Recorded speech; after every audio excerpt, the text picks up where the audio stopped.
what's going on in the West Bank, the occupied West Bank. The ink barely had time to dry on the Gaza ceasefire deal before Israel's military launched another attack on Palestinians. But this is the occupied West Bank. Within days, shooting Israeli out the forces have killed APC. a dozen people and wounded many more. It's a coordinated operation. Raids have been happening across the territory, from Jericho to Bethlehem to Ramallah.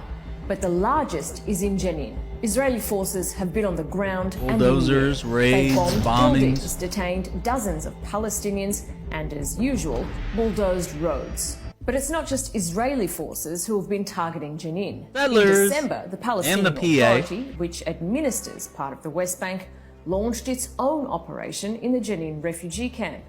The crackdown was aimed at rival groups like Hamas and Islamic Jihad. The UN's refugee agency says the refugee camp has become nearly uninhabitable, with an estimated 2,000 families displaced since then. Yeah. We know Israel uses its war on Palestinians as a testing ground for not only weapons but also tactics. And Israeli Defense Minister Israel Katz said forces are now applying in Jenin the tactic of repeated raids learned from the war in Gaza.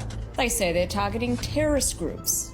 Oh, and then there are the settlers. The Israeli military set up dozens more checkpoints to stop farmers from reaching their farmlands and to seal civilians into entire cities, such as Hebron and Bethlehem. And that's allowed settlers to try to take over those unattended farms. It's all part of an ongoing state-backed strategy of illegal settlement expansion. Armed with AR-15s. Look. Let's go back.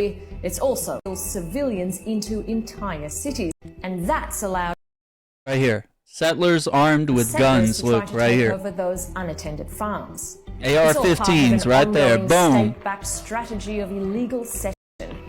Palestinians fear it's also about West Bank annexation. One of the first things Donald Trump did when he took office was cancel Biden-era sanctions on far-right Israeli settler groups and individuals accused of violence against Palestinians.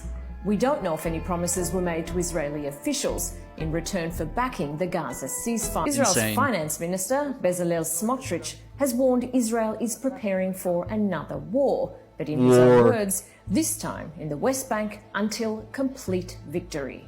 Smotrich is also in charge of the settlement project and has announced Israel will annex the West Bank this year. That is about 94% of the territory meant for a future Palestinian state.